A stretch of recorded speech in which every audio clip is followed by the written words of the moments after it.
Now it's time for Movie Friends with your hosts Michelle and Seth. We're talking film without pretension. We're finding cats that are unexpected. We'll watch a movie, film, or schmovie, and we want you to join our journey. So subscribe and share this podcast, or this might just be the last of the Movie Friends. We're movie friends. We want to be your movie friends. Hey, welcome to Movie Friends. I'm here with my friend Michelle Rubenstein, who doesn't think that I could be a movie star, even with a nose job. And I'm here with my friend Seth Vargas, who often wonders if Stanley Kubrick ever got depressed. I do wonder that, and I'm pretty sure he did, but Yeah. What do I know? Right. How's it going? Well, we finished the first draft of our movie. We did. Script. Big announcement. Yeah. You heard it here first. In case you were wondering. That was a good feeling, finishing the first draft. I don't think I really took time to celebrate that. Celebrate it. Yeah. Yeah. We kind of just did it and we're like, all right, let's meet tomorrow and talk about cameras for like 3 hours. Yeah. More details to follow. And hey, patreon.com/moviefriendspodcast. We're going to be doing a little series over there documenting our movie journey. Yep. Yeah. It's kind of nice. Like, it's good for you guys if you're curious, but also for us so we can have this little scrapbook, if you will. Yeah. Capture the journey. It's a little warmer. It's a whole 25 degrees where I'm at. Oh, very nice. But the difference is remarkable from, 5 degrees. Yeah. Well, that's it. That's it. You know what it is? You guys can't see this, but I plugged in a new camera and I'm very distracted by it because the coloring, I feel very golden. Seth looks normal, quote unquote, and I look golden. And Seth doesn't think I look golden. Oh no, I acknowledge the gold. It's not like too much. Like sepia. I don't like it. It's like you're in a movie that's taking place in 1957 and it's a nice bright morning. I might have to unplug this camera. I can't do this. I can't do that. I can't talk to you like this. If you looked like this, that would be one thing, but I can't do this. Okay. Are you going to unplug the camera? I'm going to unplug the camera, Seth. Wow. All right. Well, we might lose Michelle here. Yeah, I'm going to unplug the camera. Okay. There we go. Wow. And now your mic sounds totally different too? Really? Because it says I'm connected as my regular mic. All right. I'm back in picture. All right. So we are in February. Started out with The Dark Knight. This is our free month. And last week I had said, hey, we're selling out. Mm-hmm. We're only doing big popular movies from now on. Mm-hmm. And then the very next movie that I picked is All That Jazz, which isn't like an obscure film by any sense of the imagination. Yeah. But if we were selling out this month, I probably could have done a little better. What would have been the choice if we were selling out this month? We should just have a sellout month. That could have been a theme. Sellout month, and it's only the top movies from IMDb and Letterboxd. Mm-hmm. Well, the thing is, we've already covered a lot of the really big movies that everyone's seen, like Barbie, Parasite. Right. Sellout month for us, I guess, would be like the Avengers movies, Star Wars, Avatar movie. I mean, and we're going to be covering some big ones during our free-for-all months, but yeah, that would be a very interesting, big movies all the time. Maybe what we would do is we would just do the highest grossing films that we haven't covered yet in order. Ooh, okay. Yeah. I hate this idea. I don't know why we're even joking about it. Well, we're spitballing it. I'm glad we're not doing it. So that's why we could talk about it because it's not real. Right. We should do the lowest grossing films of all time. I would love to do that. I'm interested in that. A year of the lowest grossing movie. It's only flops. Movie Friends flop. Movie flop? Yeah, movie flops. Friends flop. And we could change our cover art to where the soda and the popcorn are doing belly flops into a pool of these movie titles. Into a pool that's empty. No, Or no that, money, right? no money, no water. I thought you were gonna say edit them to look like haggard and homeless, Oh, down on their luck. Well. Movie friends, two broke friends. Two Broke Friends. That was a show, right? Two Broke Girls.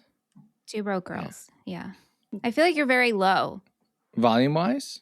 No. Oh, height wise. Yeah. There we we go. Yeah. Thank you. I was trying to include my Roy Scheider as Joe Gideon poster. I'm so glad that I now know what I've been looking at for this whole time. Eventually you'll have context for all of these posters behind me. That's really the goal of Movie Friends. Right over my shoulder, right above Princess Mononoke, is 8 diagram pole fighter.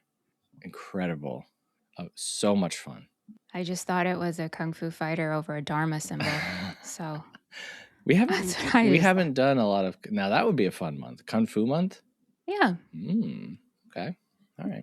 Anyway, so today, as we mentioned, we are talking about All That Jazz from 1979. This is directed by Bob Fosse, written by Robert Allen Arthur and Bob Fosse, edited by Alan Heim, cinematography by Giuseppe Rotono, composed by Ralph Burns, costume design by Albert Wolski, starring Roy Scheider, Anne Reinking, Leland Palmer, Jessica Lange, and Erzsébet Foldi. This movie was made for $12 million, which was a lot more than their original budget, just about double, I think. Went on to make $37.8 million at the box office. Pretty good success. And they filmed this from October of 78 until February of 79, which also went way past schedule. All right, Michelle, you want to put on your tap shoes and read us our summary? Joe Gideon is having a bad week. He's overscheduled on editing his latest movie, and the new Broadway musical that he is choreographing and directing is nowhere near his standards. His girlfriend caught him cheating on her, and his wife is tired of how his workaholic schedule is impacting their daughter, and to top it all off, he's dying. With his chase for perfection coming to an unexpected end, Joe reflects on all of that pain, all of that regret, and all that jazz. So this is my pick for February. This is a film that I have seen before. You have never seen this. My first question for you is, do you hate me for picking this movie? No, not at all. Oh, okay. I was very confused, but like with that statement, because I went into this movie with that. You just kept saying like, I'm so curious how you're going to feel about this. I'm so curious how you're going to feel about it because you're a creative person and it's about creative people. And as I'm watching it, I'm like, I don't know why Seth thought like I would feel so negative about this movie. I mean, if anything, I feel it's very self-aware and very self-indulgent. I have 3 notes. I took 3 notes during the entire movie, and that's it. That's the least amount of notes I've ever taken. Wow. Okay. Yeah. Is that good or bad? Yeah. I think it's good. Okay. I was paying attention. And I don't know. I was like, there's not, okay. There's so many notes you could take, and then there's almost no notes to take. I kind of agree. I found myself wanting to write down so many lines of dialogue, and I was like, I'm just writing the movie. Like, just leave it. Right. Just leave it alone. Right. Well, okay. I should say I didn't expect you to hate this. Like, I wasn't like, oh, Michelle is going to hate it, you know? If ever there's a time like that, I just wouldn't pick the movie. If I was like really convinced, I was like, she's not going to like this. I just wouldn't bother doing it. But, and don't take offense at this, it's such a weird movie. It's so weird and odd that I was like, I wonder how this will be received. Not that you're like a, straight shooter, just give me movies that go from A to Z type of person. Sure, I get it. That's where the no offense part comes in, Yeah, I get you. Yeah. I get you. But I was like, how is she going to feel about watching this movie? And then the last 30 minutes is a hallucinogenic dream about your death. I'm on board with it. I mean, I can only hope that that's the state I'm in when I go. Wow. You want a Joe Gideon death? Like, if I cannot go on, right? If my own kid, I don't have a kid, couldn't keep me going because I'm so tortured, Yeah. and I'm a true performer at heart, and I can't let things go, then hey, let me do a little song and dance before they zip me up. If that's the way I go, and during that dance, I make peace Yeah.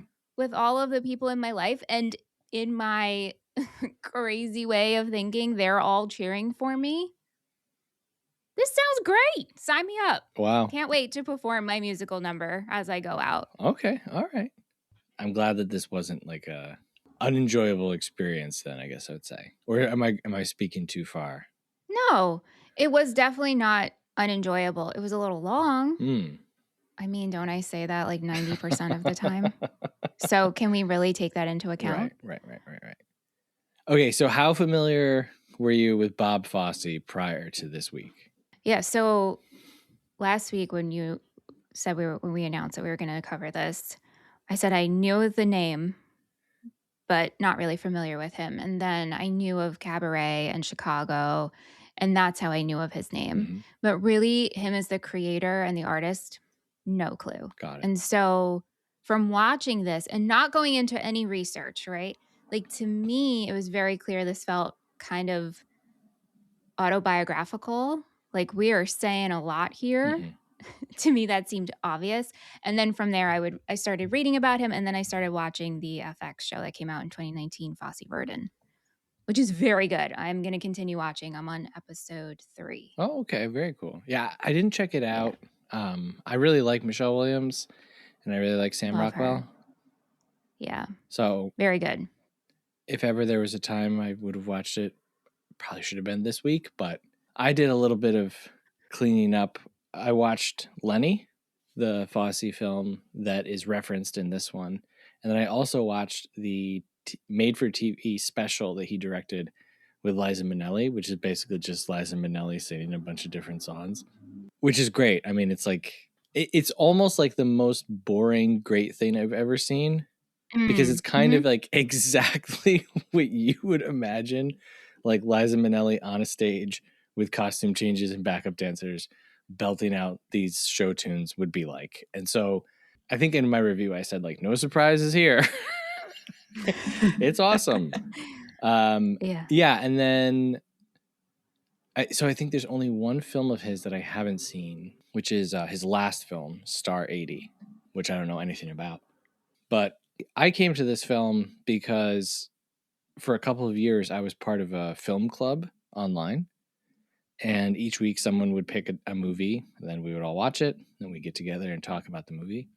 And one of the weeks was All That Jazz. And I don't know why I had really like avoided watching the movie because I would see that cover, which was just like all light bulbs, and it was like All That Jazz, and I didn't know anything about it. I only knew the song from Chicago. Right. And I like musicals. So I don't know why, but I was just like, I'm not watching that. What? Not having any idea what it was, thinking it was just a more straightforward musical, I guess. And then I watched it and I was like, oh my God, this is the greatest thing. This is not a straightforward musical. No, actually, this is like my favorite musical. No, I shouldn't say my favorite musical, but this is now like one of my favorite movies that I've ever seen. Yeah, right. So you said you thought it was autobiographical. Fosse says it's based on like elements of his life, but that's not him. He is not Joe Gideon. And I heard him say this a couple times, and then I found an interview where he kind of explained that a little bit better. Him and another writer, and I can't remember if it was Robert Allen Arthur who wrote this one with him. They had started adapting a book called Ending by Hilma Wolitzer, which came out in 1974, I believe. And that is about a woman who is dealing with her husband who is slowly dying. And they wrote the whole script. And at the end of it, Fosse was like, if I have to live with this material for like 2 years, I can't do that. It's too depressing. He's like, we have to make it a good show. And so he was like, I know what I'll do. I'll make it about stuff that I know, which is show business, and I'll have it be about me, because I almost died. Right. So in the original script, in the first draft for All That Jazz, and I heard this from Lin-Manuel Miranda, who plays Roy Scheider's character in the Fosse Vernon TV show. I haven't gotten to him yet. Yeah. And so he had access to like all these materials. And he said in the first draft that Fosse wrote, all of the characters' names are just the names of everyone that it's based on.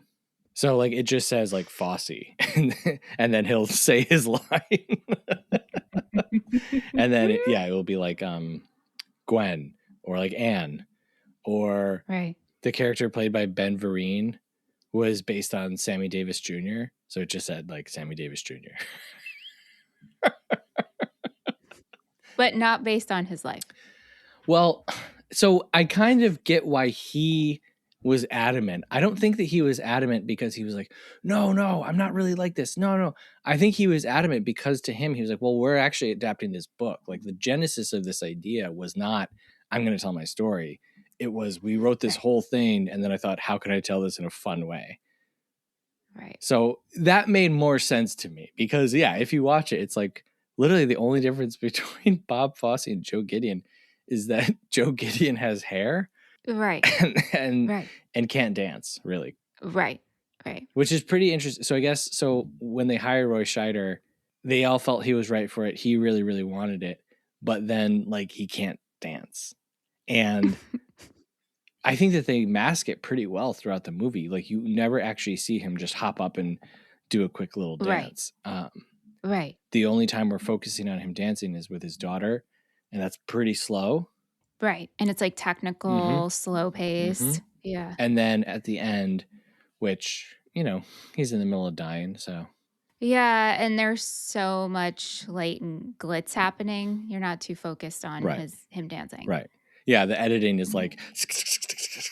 Yeah. So fast paced. Okay, so I asked you if you hate me for watching this. My next question is, how did you like the film? I mean, the fact that I only took 3 notes and that, I didn't have to stop it and I wasn't looking at my phone or anything. So that speaks volumes. The intro and the way it starts, I think we start to get dialogue at 6 minutes, 6.5 minutes. So that was very engaging for me, like watching the fast pace of an audition and on Broadway's playing. And I was just like very fixated on what was happening and the expressions on people's faces and Joe Gideon's look, right? Like we're setting the scene. And then as it went on, I felt like some things could have been cut shorter, trimming, but for the most part, I liked it. How did you feel about cutting between his life and then this conversation with, death? I liked it because I felt like, I didn't have a problem following it. I didn't have a problem following the story, and maybe I took things a little bit differently, and maybe these scenes could be up for interpretation in terms of like, was he having all these conversations with, which I'm assuming is the angel of death or Jessica Lange's character, as he's going under surgery, as he's in the hospital, or is this happening in his mind as his life is played out, Right? And these conversations are that he's having with himself, Right? But I feel like I don't know. As someone who has internal conversations with themselves all the time, I didn't find this strange. Right. So you weren't like, what the heck is happening? No, she's dressed in white. She looks like an angel. He's clearly going over memories of, and we have flashbacks of like why he is the way he is. It's supporting the narrative of why, like he's terrible to women, right?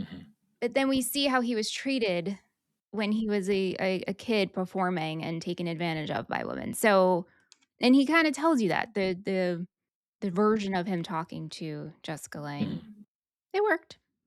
So which one do you fall under, one or the other, where you're like, okay, these are conversations that are happening as the movie's going, or this is all kind of compressed into his, life flashing before your eyes as you're dying thing?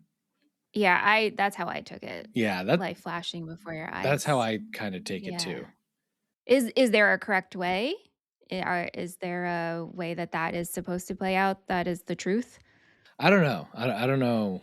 I watched a bunch of interviews with Fosse, pretty much whatever was available online, and he didn't go into it too much. Everything that people asked him about, whether it was this or his first movie, Sweet Charity, or Cabaret, it's like he just kept saying, he's like, yeah, but like you want to put on a show for people, like you want to give them a show, and I can appreciate it. Like I was like, Bob Fosse, you're like a human Muppet. Yeah. He was talking about Cabaret with someone, and they're like, oh, what a good, impactful film. He's like, yeah. But if you didn't have the song and dance numbers in it, people wouldn't like it as much. He's like, it would be a totally different movie about World War II. He's like, so it's got to be, you got to have the song and dance stuff too. Mm-hmm. So I was just very tickled by the idea of like him and his partner writing a whole script, a good drama about a woman whose husband is dying. And he's like, I can't do this. Where's the song and dance? Where's all that jazz?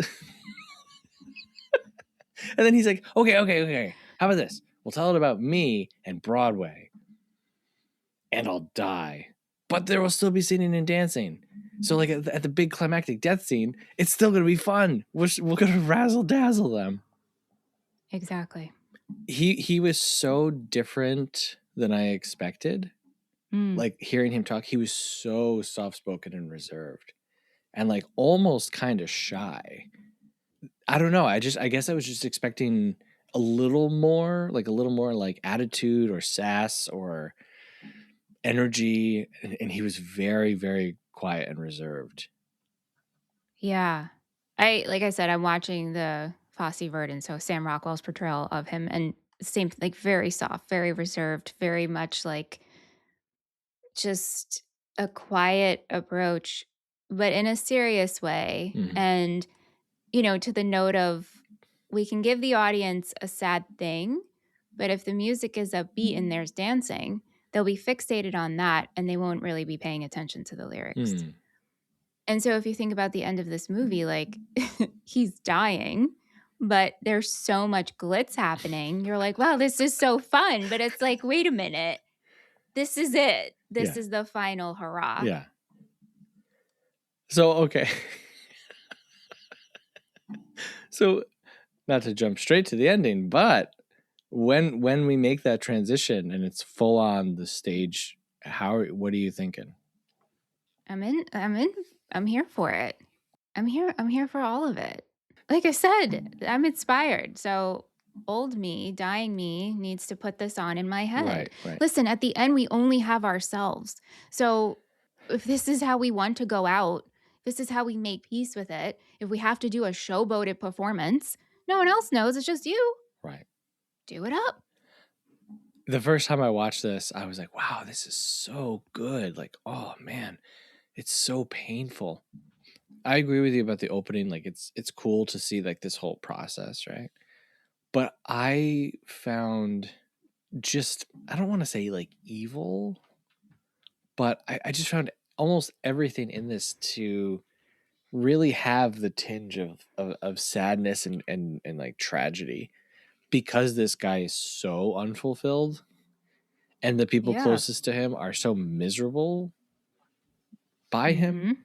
I mean, when you say like, oh, this person's a bit much, do you feel that people say that about you behind your back? Maybe at times, but I don't know.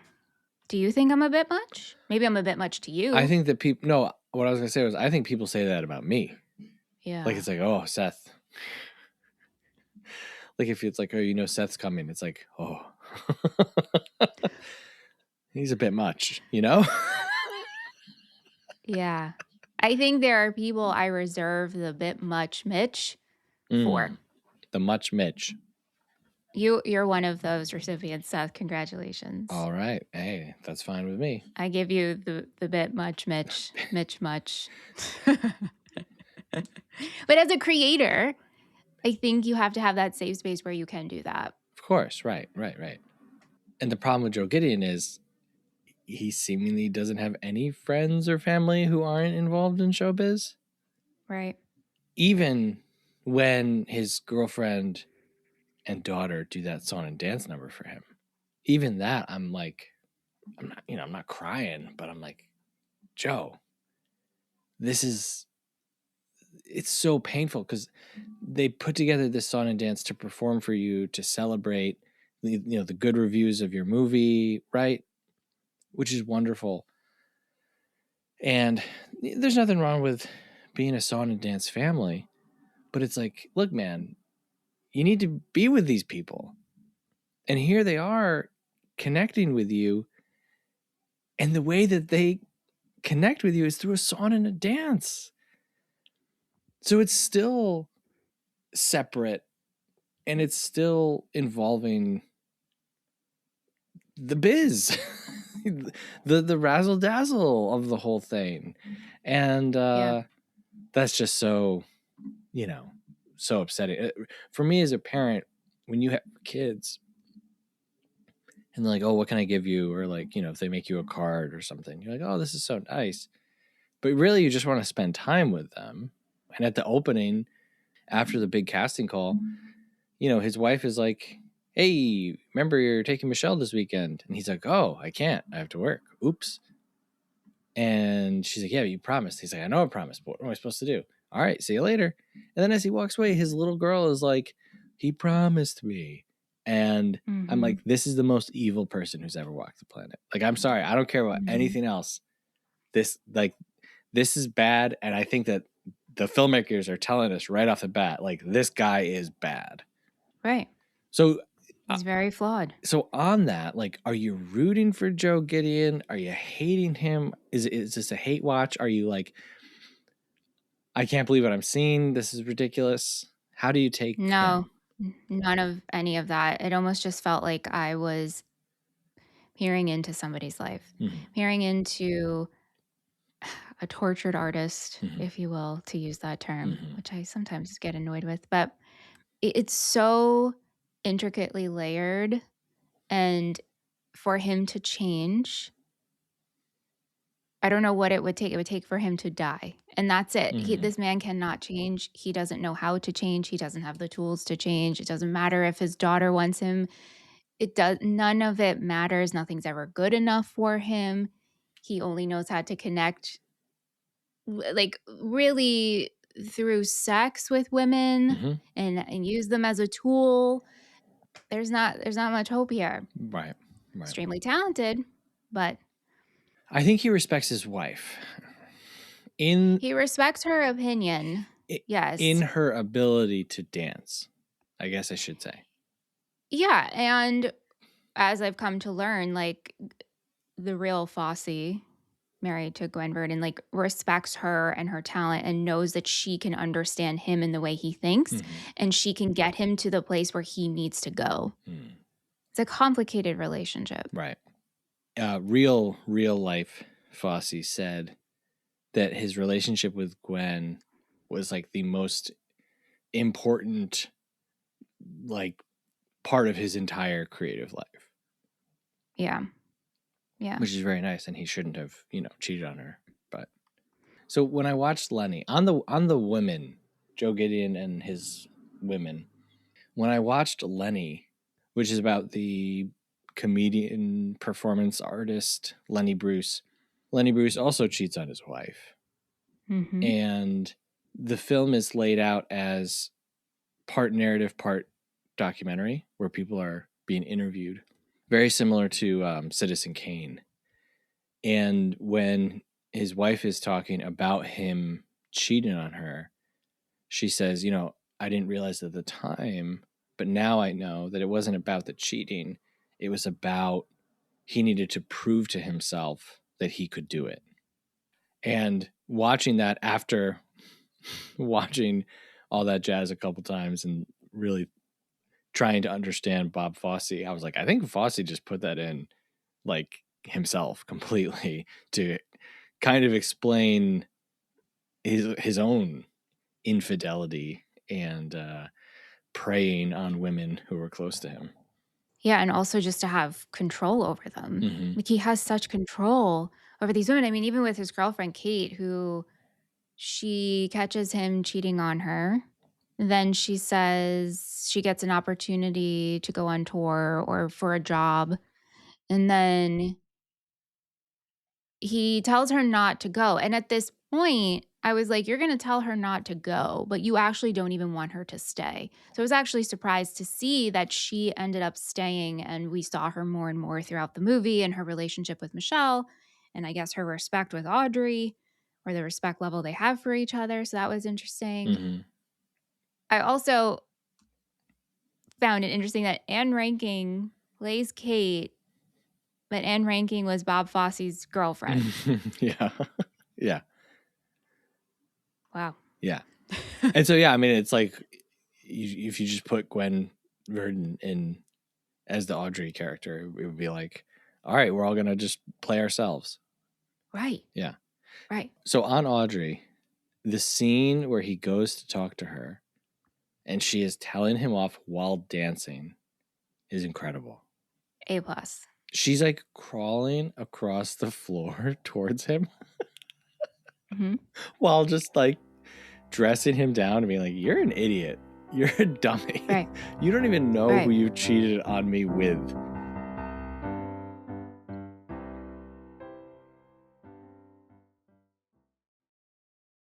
Okay, so you said you don't really take Joe Gideon any of those ways. I do. I do think that there's sympathy for him in my heart, but I'm just looking at him and thinking this is a wake-up call to anyone who thinks that putting your creative work ahead of your personal life is okay and a good thing to do. When they're arguing and she's like, oh, I wish you hadn't been so generous, with your blah, blah, blah. And he's like, oh, that's a good line. We can use that somewhere. I was like, dude, you are in an argument with someone who means a lot to you and you mean a lot to them, and they are in pain and crying, and all you can think is like, oh man, that's a good line of dialogue. I'm gonna store that away. Yeah, because it's the only thing he can think about. Bob can only think about Bob, and nothing's ever good for Bob. And so when you're in that like constant cycle Mhm. and this obsession, nothing can break it. Mhm. I'm not rooting for him and I'm not standing up for him, but Yeah. I understand what's happening here. Someone asked him, one of the interviews that I watched with Fosse, they asked him like, oh, is All That Jazz your masterpiece or whatever? He's like, no. He's like, I don't think I've made a great film. And they're There like, you go. what? He's like, yeah. He's like, I think I made pretty good films. I don't think I've made a great film yet. Hopefully my next movie is my masterpiece or something. He said it like that. And it's wild. Sweet Charity is awesome. Friend of the show, Jamila, she Mhm. recommended that to me and kept pushing it. And I watched it. Awesome movie. Very experimental, 60s, psychedelic, but with great numbers. That's where the song Hey Big Spender comes from. Mhm. And I was like, oh my God, Mhm. this song. I know this song. Anyway, so to have Sweet Charity, Lenny, Cabaret, and All That Jazz all under your belt and be like, I haven't made a great movie. It's like sick. Like that's a real sickness. And when we see Joe Gideon in his morning routine, we see that he has a prescription for dexedrine, which is a stimulant that's used for treating ADHD. And so we know that there's something like we know, and he knows that there's something wrong. And he's using this medicine to treat it, and I don't think it's working. Well, clearly not. All the eye stuff just made me think of A Clockwork Orange. Oh, It was skeeving me out. yeah. So every time that sequence started, I was like, looked away. I Yeah. was like, I can't do close up of eyes I don't like anymore. eye That, stuff. Eye ugh, slicing? I've seen that a couple times. no thanks. Yeah, no thank you. Oof. No thanks. How did you like that repeating the morning thing though, other than the eyes? Yeah, I did. It's like, because look at this cocktail of what you think works, what you need to get by your ritual, Mm-hmm. but all it's doing is just maintaining this sickness. Mm-hmm. It's not helping you. I love the idea of addressing himself in the mirror and saying like, "It's showtime, folks." Yeah. And then from that, he can go out and perform, and the whole, everything past that, my morning bathroom private time is Yep. a show. Yep. And unfortunately, I can relate to that. Mm-hmm. Do you think you'll find yourself doing jazz hands in the mirror saying it's showtime, folks? I mean, I feel like I do a pep talk to myself every day. So, yes.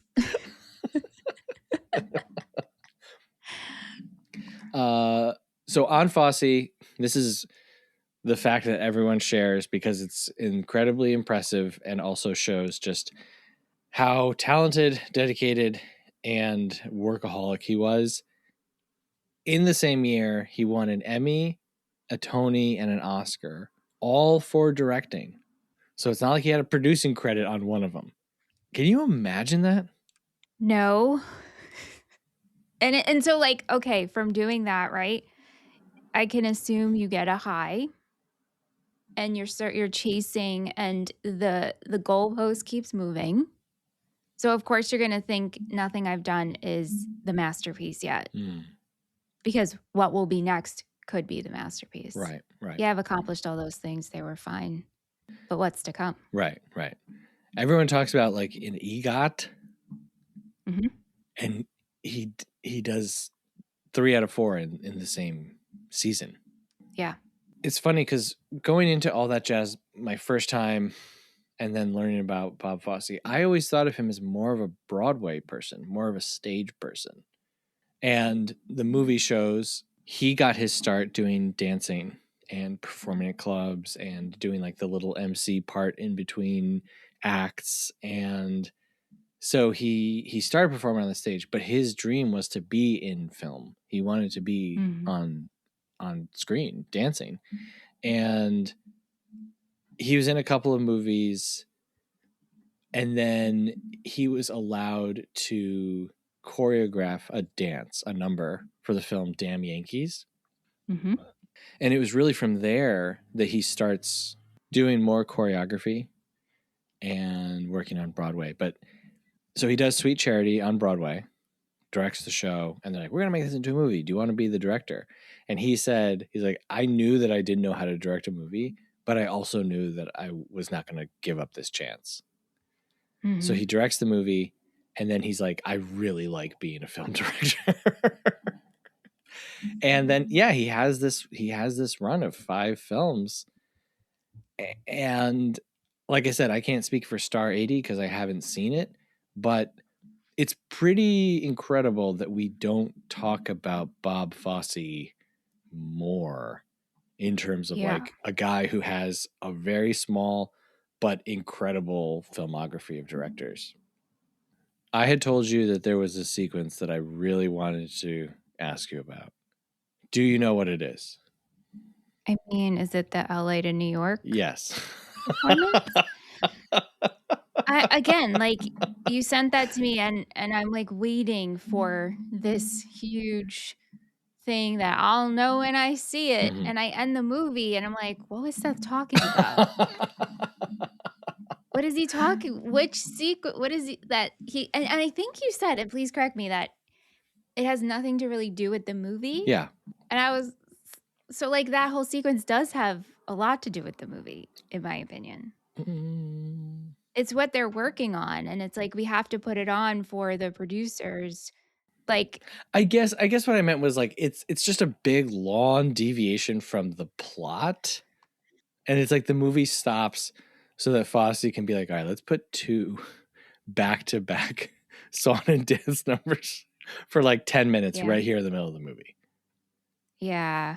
I guess so. Like we could have cut that, I guess, and make it a little shorter. But at the time, I'm like, no, this makes sense for this narrative to be in here to show this off. This is a song and dance movie. Right. This guy's working on a musical, choreographing. He's splitting his time between editing and choreographing and being a father. Blah blah. Let's see what we've done. Right. And we're still not really happy with it. So okay, so but you, as Michelle, were you happy with it?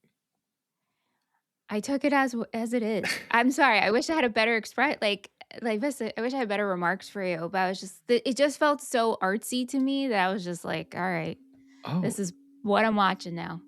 See, that's so funny because I thought of it as like the opposite of artsy. Like it's just like the most schlockiest poppy.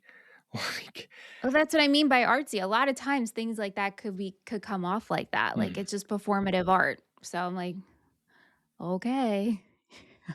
Like his songwriter is like, hey, here's a funny little song about being on an airplane, and here's a bunch of airplane puns. And Joe Gideon is like, this is the dumbest thing I've ever seen. He's editing a movie about Lenny Bruce and then having to go and choreograph to people being like, would you like peanuts, sir? Right. Okay, would you see New York to LA if it was a show on Broadway? Based off of that number, I'll pass. Yeah, that was another part when I watched it for the first time. They do the first part, and I was like, "This is so corny." Like this, like I'm like cringing right now. Like this should not make it out of this room. Please, like redo everything. Right. And then it ends, and the producers are like, "That was great! Oh my gosh, wow, this is really cool." And then he's like, well, it's not quite over yet." And then the guy walks by with the smoke, and he's like, "Smoke, smoke, smoke, smoke, smoke, smoke, smoke." It's like, why are you saying smoke? You have smoke. Yeah, I didn't. You're doing it. I know. Was that to add to it, and then like the flashlights? Yeah, and then they all have their flashlights, and then as they're going, they're doing it, and then like they get naked, and I was like, you can't do that on Broadway. And I thought, wait, can you do that on Broadway? I don't know. And so like as like corny as the first one is, the second part just swains to the exact opposite way, and now it's like your course correction here was way off. Yeah. Rewatching it, I was like, I don't want to say it's too long, but it's an odd part of the movie to me. Yeah. Did you have any songs or dance numbers or sequences that stood out to you more than others? I really liked Kate and Michelle performing. I thought that was the most sincere. It was sweet. I mean, it moved Joe to tears. And so I felt like in that moment he was present watching. Because a lot of times I feel like as much as he's present while working, he's going elsewhere. Right. Mentally. Right. So that was my favorite number. What about you? It's good. It's good. And like I said, I can't enjoy it because it's just so heartbreaking to me. It's sad. Yeah. Weren't you and I just talking about the stages of grief? Yes. And we said there's 2. Oh, right. We were going to make a joke about that. Where are we going to put that in the script? Is that under script revisions? I don't know. Yeah. There's 2 stages of grief. We were joking. What were the 2 stages we said? To tell people, say, oh, yeah, you're in the 2 stages of grief. The first one is being sad, and then the second one is acceptance. So you're almost there. Right. Because when you tell people there's 5 stages to grief, now they're like, oh, I got to go through all of these. Oh, God. Such a long process. Right. How did you feel when John Lithgow showed up? Okay, so John Lithgow shows up, and I'm like, who is this? I was very confused about his character, to be honest with you. Like, this is probably the part of the movie where I didn't understand his role, who he was, the importance of him. I feel like this was a lot of insider baseball happening. I was... there's beef between him and Joe. I really Yeah, so if they have so much if I have any confusion about this movie, it's John Lithgow's character. got it. Okay. So basically the producers on that show that he's making about airplanes, they start testing the waters to find another director. Okay. So they meet with Lithgow, who is another Broadway director, and I think that, like, I don't know if it's like legally they can't come right out and be like, we're hiring you if Joe Gideon dies or has a mental breakdown. And so all of their scenes together are kind of like flirtatiously like, hey, oh, and how much money is he making? And, what are you doing next week kind of a thing. Yeah, and that and because I watched this scene 3 times, actually, now that you bring this up, when they're around the table and they're going over if he dies within X amount of time, right? I gotta tell you, I cannot retain this nor understand what is being said. Right. It went right over my head 3 times, and I'm telling you I tried, and I'm like, "I don't know, I don't understand these terms. What is wrong with me? I'm a dumb lollipop." And in that scene, we get a little Wallace Shawn. I know. It's nice to see him. Yeah. Always. Yeah. Yeah. I mean, so that is basically just the insurance company explaining to the producers, this is how much money you've spent. And should the production continue, you're going to have to spend more money because you have to put the show on. But if Right. Joe Gideon dies and you're like, we can't go on without him because he's making the show, then you can count everything that you spent as a loss against, your insurance, whatever your maximum insurance is. And so you can cash that out. And that's what you pay for insurance for. Right, and then you would be the first Broadway musical to, like, make money. Mm-hmm. Mm-hmm. So I got that part, and I got the part you previously said, and then there was, like, this middle option. There was, like, 3 options, Mm-hmm. and I was like, whatever, we don't have to spend time on this. It's not the big part of this movie, but yeah, and Fosse said he liked cutting that together with all the scenes of like the heart surgery, and because he was like, here's this character like fighting for his life, and then across town in like a big boardroom, everyone is basically just talking about him as if he's like a math problem. And now they have to decide, like, is Joe Gideon worth more to us dead or alive? right. So yeah, and he in the interview I saw him talking about that, he laughed. He was like, I thought that was pretty funny. That's show business, right? So yeah, so Lithgow, one of the times when he's meeting with the producer, he's setting the lights for the show that he's currently working on. And the guy's like, oh, what do you think about this one? And he says, more shadows. It's a seduction scene. And I thought that was a pretty fun, creative way of explaining like what's happening within the scene that we're watching right now between him and this producer. It's fun.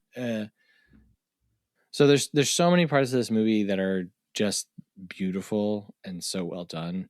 In the opening, when they're doing on Broadway, and all of their hands like are like going in the air in unison, and then when they've whittled it down and they're all spinning in place, and then it's cutting.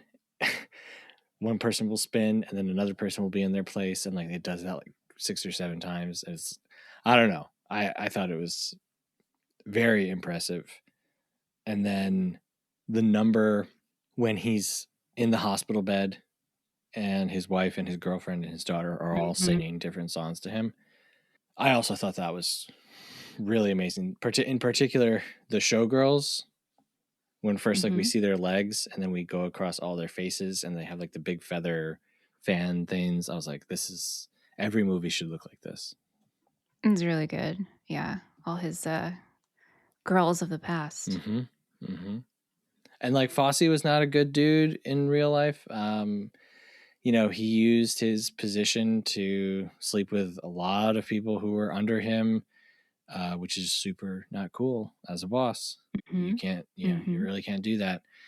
You said it earlier. I've heard a lot of people also say that this movie is very self-indulgent, and I think that might be true, but what I like about it is that Joe Gideon is not redeemed at all. No. It's one of my favorite endings ever. Like, yes, you do get this big, jubilant song and dance, and everyone's hugging, but it's all in his head. And the reality of what's happening is he's dead, it's over, and he never had a chance to make right with any of the people in real life. And so to him, in his own mind, hey, everything's great. But what good is that in your own mind? Yeah, I mean, the lasting feeling you leave for your loved ones. But again, I learned a long time ago you cannot change a person as much as you want them to, even if it's your parent, if it's your loved one, if it's whomever. You can try to get them to better themselves. And if they are not in the mindset to do so, they never will. Right. And so it's sad, but you have no control Right. over another person. So, I mean, what does a person do? Like, if you find yourself as a Joe Gideon and you watch all that jazz, is this a wake-up call? Are you, I'm going to be It could different? be if you're self-aware to be. Right. If you watch this and you're like, "Oh my gosh, this reminds me of how I'm feeling, of how I prioritize work, how I realize my family life is suffering, so forth," then it's like, "Okay, I want to change." I don't think Joe Gideon wanted to No, change. I don't think so at all. And that's the thing. I mean, so much so we see it over and over and over when all of the song and dance are happening during the operation, and they would go over to him and be like, "Okay, what do you think now, Joe?" It's like, "Take it again. Right. Take it again. How many takes are we gonna do until it clicks?" If you're not open to it, nothing's gonna change. Mm-hmm. Poor Joe Gideon, as he's laying on the hospital bed, reminded me when we did our Cleopatra episode, talking about Yeah. Joe Mankiewicz having to be brought out on set on a stretcher towards the end. By the way, folks, if you haven't done so, go back and listen to our episode on Cleopatra.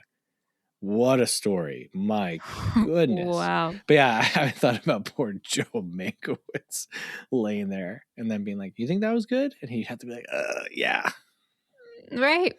Right. I did like that when the inner people start to mix, and now you have like Joe Gideon dying and then director Joe Gideon. And it's like, we run it by this guy. I think that all that jazz is an incredible cautionary tale. And it's incredible because Bob Fosse was right. You need a song and dance. You need to make the movie entertaining. You need to have something to look at to interest people, keep people engaged. And he said, he was like, if there's a point to all that jazz and people get something out of it, great. But I just want to put on a good show. And that's like, that was always at the forefront of his mind, was it still needs to be a good show. Yeah. But I think that this is kind of a must see for any creative person. Whether you're starting out, whether you're a veteran, whatever, you need to watch this and really do some self-examining of like because you might think, well, one day I'll spend time with my family. Mm-hmm. After I've achieved something. This guy won an Emmy, a Tony, and an Oscar. Then he had a heart attack. So none of those things got him to slow down. None of those things got him to stop and to care about the people in his life. Well, also, I think we have to make mention that he's like the nonstop smoking. His health and lifestyle, take away the fact of like he's a workaholic and the way he treats women and for what he prioritizes, right? But like he is smoking non-stop and taking the drugs. In the shower. He's smoking in the shower. I mean, like, yeah. What are you even thinking with that? Well, we're very addicted. I watched an interview with Fosse on the Dick Cavett show, and Dick Cavett calls him out on smoking. He's like, "Now, sir, I can't help but notice that you're smoking, and you had a heart attack. Why are you smoking?" He's like, yeah, I just really like to, you know. He's like, I'm doing good. I'm down to 5 packs a day.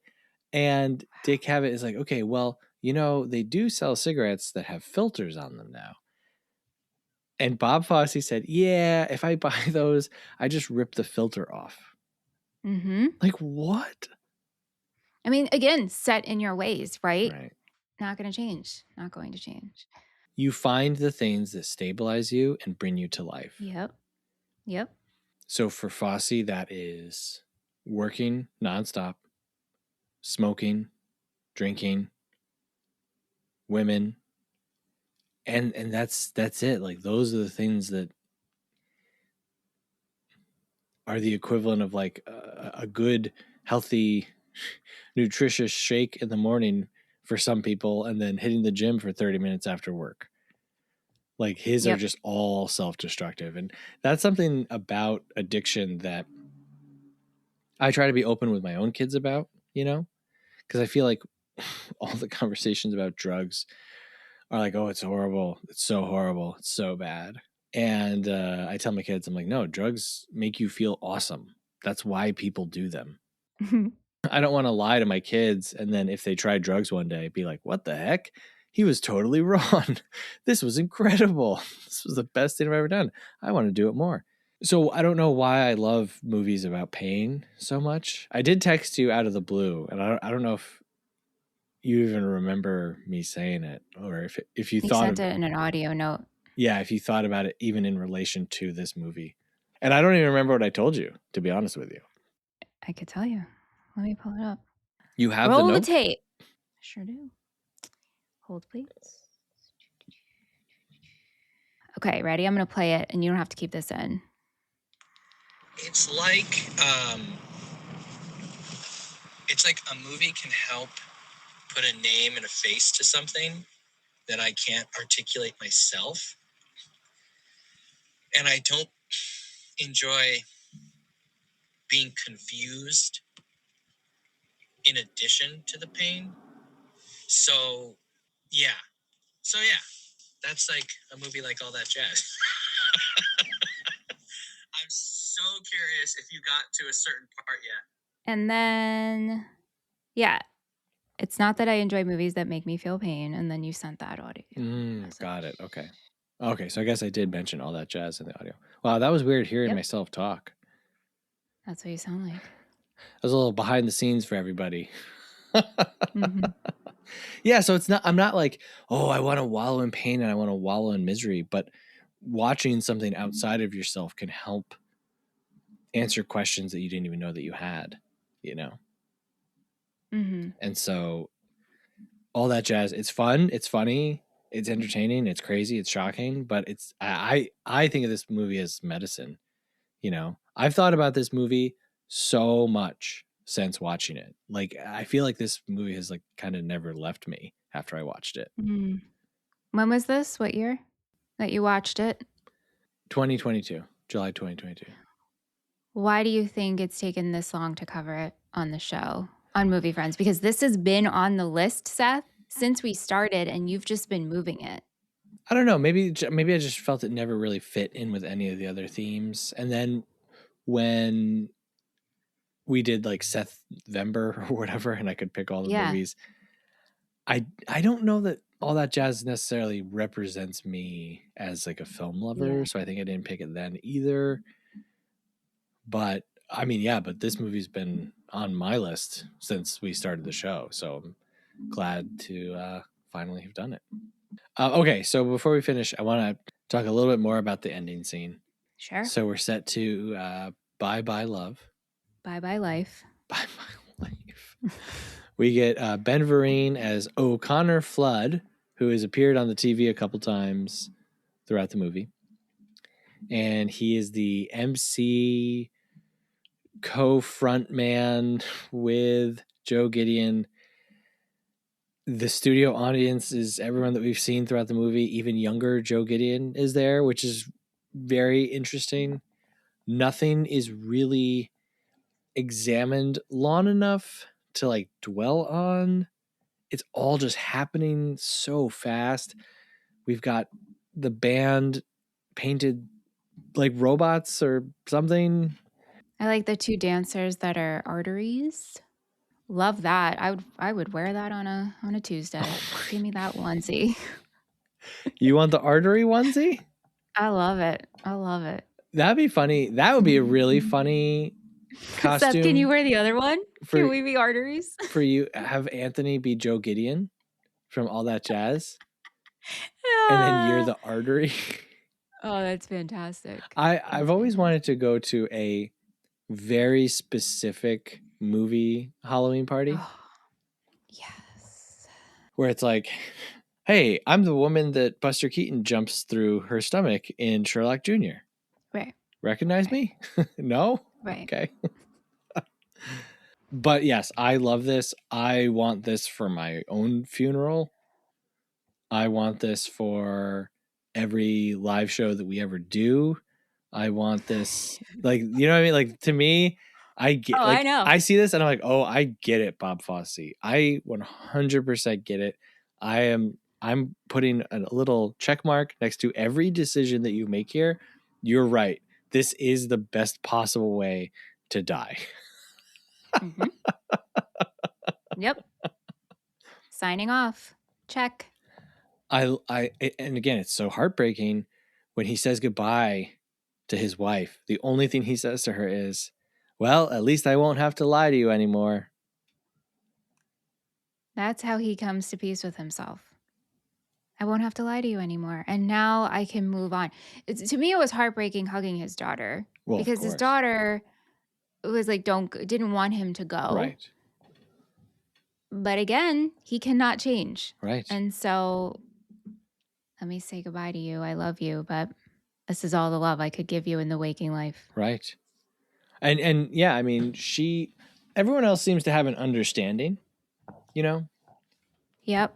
Like, I don't think any of the people in his life would be like, whoa, Joe Gideon died of a heart attack?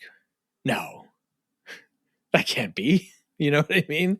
Everyone would probably be like, yeah, that makes perfect sense. Actually, he was heading that. But his daughter doesn't understand. She can't understand because she can't see him as anything other than her dad. She won't get it till she's older. Right. And it's like, it and sucks starts thinking because about it. if he made changes, I mean, he's in the hospital and the doctor is like, you can't do anything. All right. Just chill out. And he's like, I'll do it, doc. Of course. I'm a changed man. And then he's like having parties at his I mean, he's hooking up with nurses. He's filling them up. He's smoking. Like, crazy. Isn't it crazy that like feeling someone up used to be what we called it, and now we rightly just are like, oh, you assaulted that person? Yeah. Like, can you imagine living in the 70s and you're like, someone felt me up, and it's like, what are you talking about? You were assaulted. Yeah, you were assaulted. Yeah. Ugh. Yeah. Times change. Yeah. Anyway, he's a bad guy, and the whole tortured artist thing. How do you feel about that term? I think applies in some cases. I think when things are like kind of out of your control. And with Joe Gideon, I'm not sold on like, yes, he's addicted. Yes, he's an addict, and addiction is a health issue that needs to be treated. Yes, he has big aspirations. Okay. But I'm not sold on all of this being out of his control. Does that make sense? Mm-hmm. Am I being too hard on Joe Gideon? No. That's your opinion. Okay. I have watched this ending scene, I think, about 20 times this week. Have you memorized it? Can you perform it for me right now? Bye, love. Let me see the dance moves, though. Well, okay. The dance moves of Ben Vereen during this sequence are incredible. I like the one where he just like kind of like puts his hands on his waist and he's like, dee, dee, dee, dee, eat. Yeah. Eat. And he's like making these little jerky movements. It's like, all right, man, you got to have like 50 different moves. And every time we come to you, you're going to be doing something completely different. But it's incredible. And you know, he's been literally flirting with death throughout the whole movie, Jessica Lange. When we see his mother, he says, "Oh, he's been obsessed with death." She doesn't say death because she's talking to. Oh, he's been obsessed with you since he was, you know, knee high or whatever. And that part, I also was like, "Oh no, this is too close to home." Oh no! I was like, "Oh no," and then I was like, "You know what though? Don't worry, Seth. You're not in danger of winning 3 major awards in 1 year. You're okay." And hey, Seth, you don't smoke cigarettes like that. Right. That's right. As far as I'm concerned. I'm on the straight and narrow. But you know what? With a little push, you know, thinking about Joker from last week, with a little push, I could be Joe Gideon. So let's go back to the picture of him behind you on your wall. What made you get that? If Joe Gideon, okay, is it that you like Joe Gideon as a movie character, but he's a bad guy? I mean, so much so you have him on your wall. I look at him every week. So that more so is Roy Scheider. But as Joe Gideon? Mm-hmm. Because I'm glad you asked this. I should have said this earlier. I firmly believe that Roy Scheider in All That Jazz gives one of the best leading men performances of at least the 70s. Mm-hmm. Like if we're going to talk about Gene Hackman, The Conversation, if we're going to talk about Al Pacino, The Godfather, Roy Scheider, All That Jazz. Roy Scheider is better in this than he is in Jaws, and everyone loves Jaws. Mm-hmm. Do you think I'm taking that too far? No, I have all those movies you just listed. I just nodded.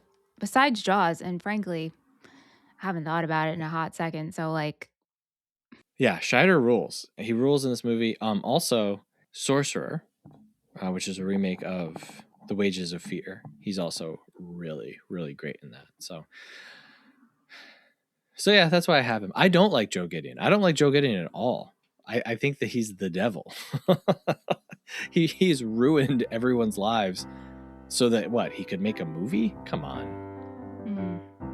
Get out of here.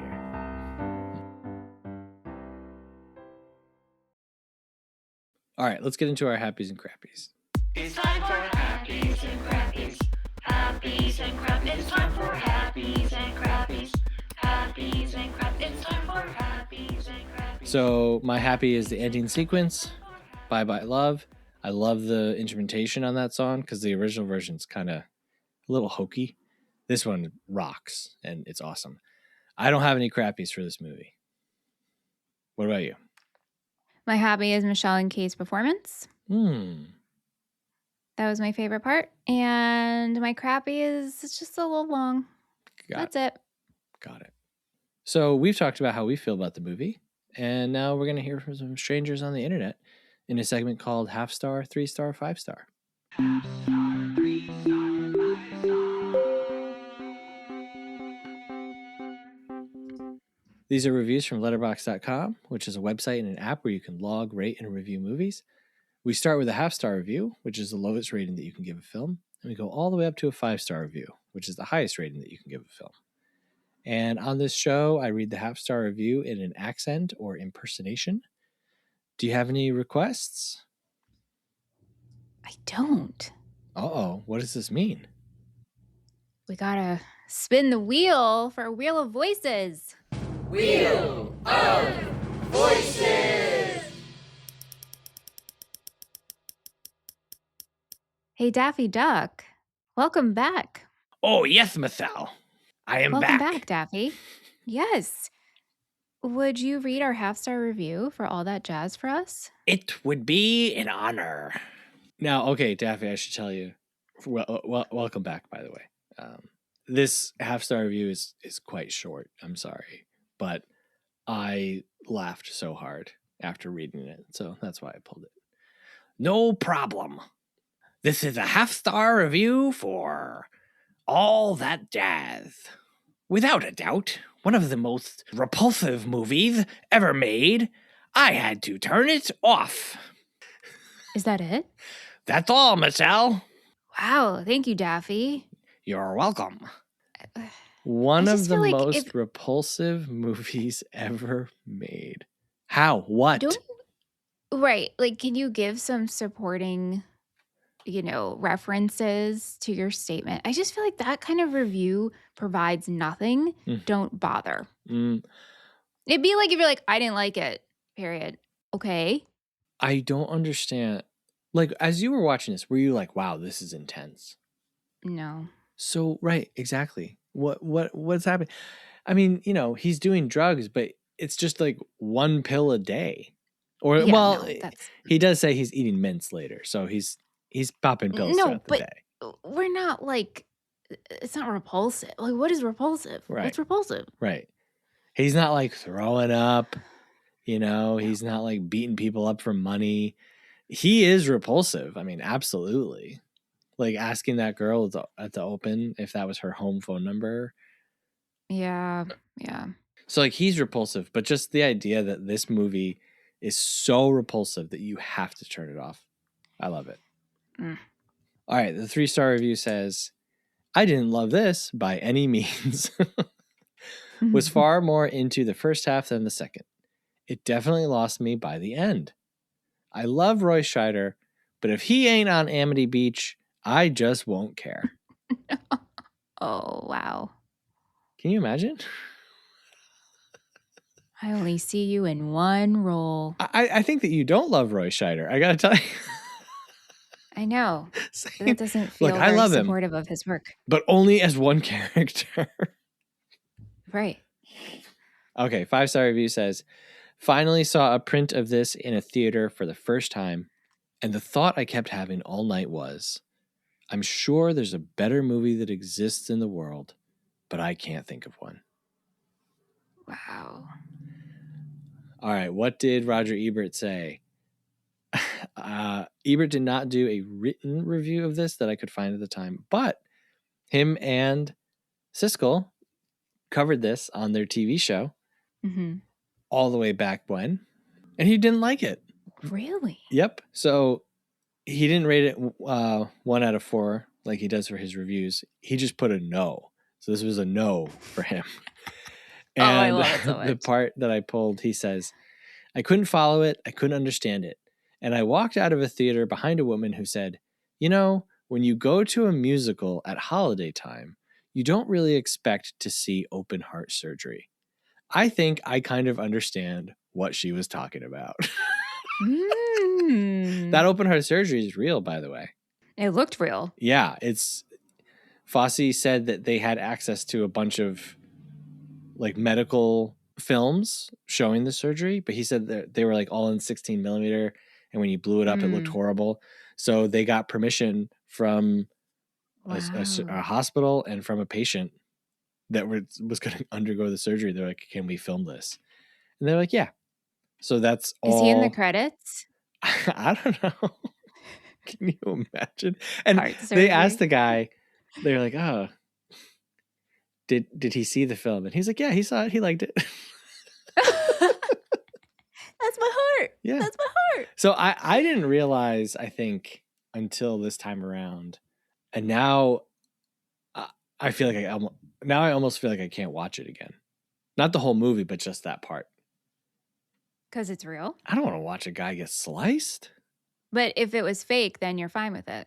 Yeah, of course. What's the difference? What's the difference is one is real and one's fake. I don't want to watch someone get shot, but I'll watch a movie where someone gets shot. This is surgery. This is not like they're not killing the guy. The slice. You're not watching a murder. I can't do the slice. Maybe that's what the guy was repulsed by, but if he made it that far. Well, right. Although I could see if you made it to that part and you weren't into this movie and you're like, now I'm watching a guy get his chest ripped open, I'm out. Like, I'm done. No, thank you. Because you just keep thinking about, like, if you think about that scene and then you think about how this movie opened, you could feel a little tricked. Right. Okay. I want to ask you about the old woman in the hospital. That he kisses? Yes. How did you take that? I didn't know if that was real or not. Yeah. Me either. I don't know if that was just part of, I don't know. I don't know what that was. Is that part of a trip? Did that not happen? Is this just the only way that he knows to express to people? You know what I mean? It's Yeah. such an odd scene, but I found it to be really beautiful this time around. You have this older woman who's writhing in pain, and Joe Gideon who's in the process of dying, and he starts kissing her, but then they're like making out. Like it goes beyond I know. just like kissing. I was thinking, like, if I was dying and some man came in my room and just like forced himself on me and started kissing me, Yeah. mm-mm. Oh, I don't know if I'd be into that. I don't know. You don't know till you're there. It's true. I don't know until I'm there. Roy Scheider walks in with a cigarette hanging out of his mouth and his eyelids just black and red from worry and pain. Yeah, definitely not. I think he says like you're the most beautiful creature on Yeah. this earth or something like that. Yeah. But I don't know, like it doesn't feel sexual. It just feels like incredibly affectionate. Yeah. It's an odd scene. I can't parse it fully, but I did want to ask you about it because it's just so odd. Mm-hmm. All right, so we rate things as a movie, a schmovie, or a film. We rate it 1 through 5 stars, give our thoughts on the runtime, if we recommend it or not, and we give a shout out to whatever part of the film's practical filmmaking stood out to us. Now, before we record each episode, we write down a guess of what the other host will rate the film, and every time we guess correctly, we get to add a point to our tattoo tally. Now, whoever has the most points at the end of 2026 gets to pick a tattoo for the other host that they will then get tattooed on them without knowing what it is first. Michelle hates this part of the show. I hate this. It's terrible. Also because I'm losing. I was going to say, probably because she's losing. You currently it's like have... Seth is going to brand me. This is what I think of. Like, I'm not doing the tattoo. I know, but that's what it feels like. Okay, so currently Michelle has 0 points, which is very sad. And I have 2. Very sad. So it's not a big hill to climb, but hey. All right, what did you guess for me? I wrote down, I know I'm wrong, 4.5 movie. So close. I think this is a 5-star film. I think that this is one of my favorite movies. I think it's so odd, but it's so well made. It's so entertaining. I do recommend this to just about everyone on the planet. I think that you can get a lot out of it. And if you don't get a lot out of it on a personal level, it's entertaining at least. I don't mind the runtime. I think it's great. And as far as the practical filmmaking, just all of the dance numbers are really, really awesome. Also, as they're dancing, it's cool to have like one dude at the piano who's just like playing the song 100 times. And, you know, the musicians are like right in the room with them. Yeah, I love it. I love this movie. It's one of my favorite movies of all time. So for you, I'm going to guess a 3.5-star film. Oh, so close. 4-star film. Dang it. Yeah, 4-star film. I thought this was very good. I'm not going to recommend it to everybody because I think the people in my life wouldn't necessarily appreciate it. Mm-hmm. However, there is a time and place for this movie, and I will reference it when it fits. I felt the runtime was a little bit too long and we could have trimmed it at parts. But as far as practical filmmaking, I loved all the dancing. Mm-hmm. Hey, if you want to see us dance, we'd love it if you give us a rating and a review. I'm just going to say it, folks. If we get a new review come in, I will post myself dancing. Oh my God, I want to see that. Come on, guys. And a 5, 6, 7, 8. I'm going to do that one thing that the guy's doing. He's like... You can also send us an email, moviefriendspodcast@gmail.com. Let us know what you thought about all that jazz, Bob Fosse, Fosse Verdon.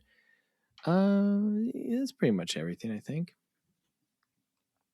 You can also support the show, patreon.com/moviefriendspodcast. Now, you might be thinking to yourself, what is this thing? They're always talking about it. Here's what it is, okay, folks? It's a service. You sign up, okay? It's $5 a month. That money then goes to Movie Friends, which we use to pay our bills. But we're also in the process of making a movie. And guess what, folks? You get to help us do that. In return, you get ad-free episodes. You get to join our patron-only Discord where you get to talk with cool movie people. I love our Discord. I just got to tell you. It's so nice. Everyone is so nice They're and so wonderful. supportive. Yeah. Everyone's sharing their creative projects, talking about what they're watching, talking about cats. Mhm. It's great. Yes. You also get access to our additional episodes and series. You get to vote on monthly episodes and quarterly themes. Hey, come on. It's great, okay? Next time you go to Taco Bell, instead of getting 3 tacos, just get 2. That's $5 right there. Get 2 and a Movie Friends subscription. That's right. Ask them at Taco Bell, actually. Say, can I get 2 hard tacos and sign up for Movie Friends podcast Patreon? And they'll pull out their phone. Yes. Yes. Yes, I can do that. Okay, we're done with all that jazz. Michelle, what are we talking about next week? Next week is my pick for the month. So we're going to be talking about Batman from 1966. Incredible. Directed by Leslie Martinson. And it is streaming for free on Fubo TV. Fubo? Fubo TV. Or you can rent it, I suppose, on other streaming services All right, or go to the library. I'm heading to Fubo TV. But I'm very excited to talk about Batman from 1966. So we've mentioned it before, but much like I have had all that jazz on my list for 4 years, you have had Batman 1966. I know. And so we're doing it. We just did The Dark Knight, and Michelle was like, I need more Batman. I need more Batman, but a specific aesthetic of Batman. But the difference is you have seen all that jazz and loved it. I've never seen this. What? Oh, yeah, no, I've never seen this. So this is have you seen this? No. Oh, good. So we're both going in blind. Wow. Yeah, I might hate this. Who knows? We are heading to Fubo land. Here we go. Kapow! Kapow.